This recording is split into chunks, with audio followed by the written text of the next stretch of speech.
Kumusta naman ang student consolation mo? Ha? Kasama ba to sa pagpapanggap nating dalawa? Yung kumari, concerned ka nangyari sa araw ko? Naku, huwag na. Alam ko namang wala ka talagang interes sa nangyayari sa buhay ko. Walang pinagkaiba yun kung tamaan naman ako ng kidlat ngayon or kainin mo ako ng buhaya. Nagpapanggap lang tayo kaya wala ka talagang pakialam at alam ko yun.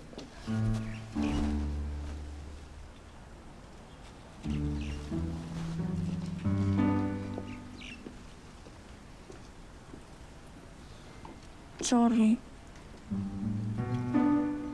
Tatanong ko lang naman ng maayos. Ganun agad pinagsasabi ko. Ewan ko rin, ba't ganun pinagsasabi ko? Siguro nape-pressure ako sa pagiging student rep. Isipin mo, ang dami kong inisip na ideas, projects, para mas mapaganda yung university natin. Tapos, ang gusto lang nilang pag-usapan, isang bagay, yung Grand GU Ball na yan. Tapos ang masakit, wala naman ako naiintindihan sa pinagsasabi nila. Para silang mga alien na may alien tongue. Ano yun? Coachella, Astroworld, Lebal,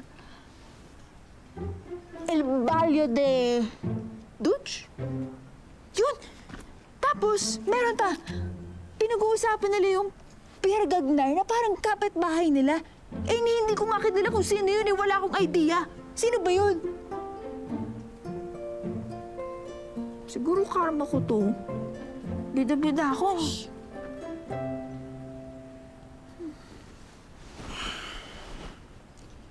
Coachella is a popular music festival. Coachella Valley Music and Arts Festival na ginaganap sa California. Kaya rin siguro sinabi nila yung Astroworld kasi yun ang perfect example kung hindi maayos ang isang music festival. Pwede magkaroon ng stampede o may mga taong madiscuss siya katulad ng nangyari sa Astroworld. Lebal short for Lebal the Debutant. Dati siyang kilala na Krillin Ball na ginaganap every year sa France. Para siyang yung padibo ng mga Pilipino at invited ang mga anak ng mga kilala at sikat na personalidad sa mundo. El Valle del Doge ay isa naman masquerade ball na ginaganap sa Venetian Palace na kung tawagin Palazzo Pisani Moreta sa Grand Canal. So, ina-assume ko na yan yung Grand Canal sa Venice, Italy? Tama? Kasi sa tono ng pananalita mo, imposible naman na yan yung mga kanal sa gilid-gilid lang or mall of Taguig or kung anumang city, mga kanal dun. Exactly. At si Pierre Gagnaire naman, isang sikat na chef. Pero kung tatanungin mo ako, he's overrated. Sa palagay ko, mas magaling ka pa magluto kumpara sa kanya.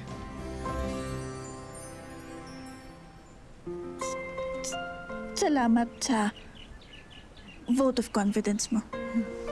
Kung may hindi ka naiintindihan sa mundong ito, huwag ka mag-hesitate na itanong sa akin. It's the least I can do. Salamat.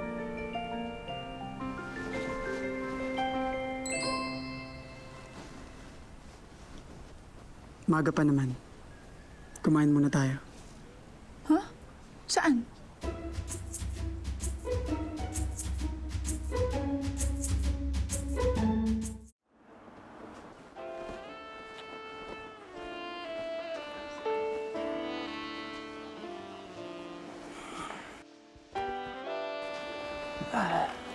Thank you.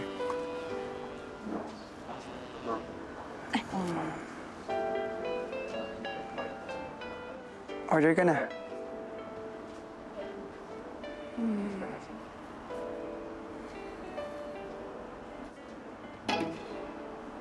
Soup?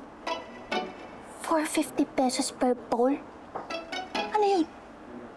May gold dust pa yung ingredients nun. Ba't ang mahal? Order ka lang. Ako naman magbabayad. Hindi ko pwedeng hindi tignan yung presyo. Nakakonsensya kumain ng... Alak ng paliki. Adobong baboy. 1,000 pesos per order. Pang 10 taon na yun eh. Florence, gutom na ako, okay? Stop overreacting. Ako naman magbabayad eh. Overreacting, Nero? Ako? Overpriced sila? No. This is very wrong. Very, very, very, very wrong. Tsaka, hindi mo naman talaga ako totoong girlfriend para gastusan ng ganito, di ba? Dapat ang gastusan mo, yung totoong girlfriend mo, yun ang investan mo, wag ako. Well, kahit naman maging totoong girlfriend mo ako, hindi ko pa rin maatim kumain sa ganito. This is a luxury, Nero. Tsaka, ang daming mumurahing kainan dyan lang sa paligid na masarap. Kaya, kumain ka na dyan kung gusto mo. Ako hindi ako kakain dito. Yung matitira, ito-donate ko na lang sa charity.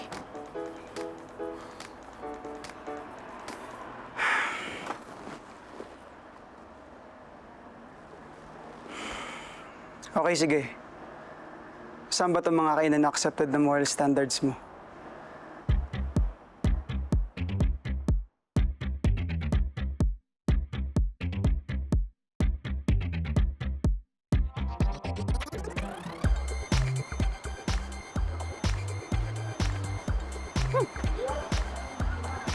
Yan! Yan ang mga pagkain na hindi nakakonsensya kainin. Di tulad ng pinagdalan mo sa akin kanina, mga scammer yata yun. Napakamahal maningin. Daig pa electricity bill namin eh. Uy! Diba, tinanong mo ako kanina saan ko gusto kumain? Oh, eto na! Here we are! Promise, Nero, masarap yan. Try mo lang. Una, barbecue. Masarap yan, dali. Isa sa paborito yan. Hindi ako kumakain yan.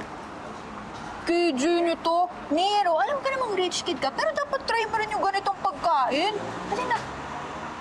Sinabi lang di ako kumakain yan. Wala ka pala eh. Oh, Labs. Kala ko pa naman kumakain ka ng mga ganyan dahil laking baryo ka naman.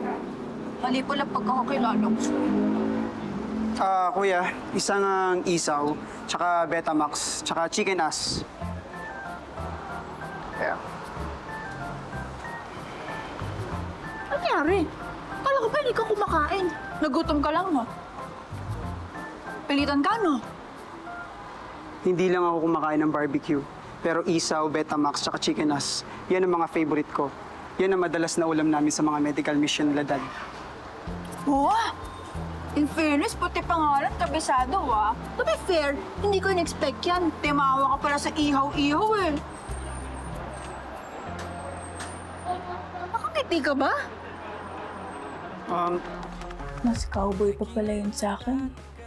Sawang paborito ng prutas. Rambutan.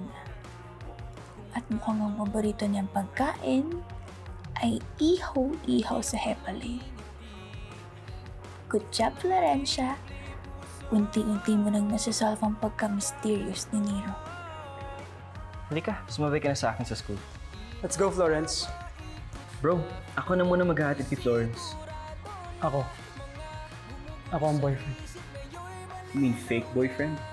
I understand you're trying to protect Florence, but this is getting ridiculous.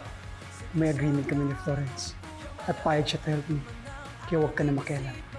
Teka lang naman po. Wala naman dapat ganun nasakitan. He's my father. Still, Camille. Kahit tatay mo siya, wala siyang karapatan para saktan ka ng ganun. Ikaw, huwag kang makialam. Away pamilya ito. May trouble sa school si Camille.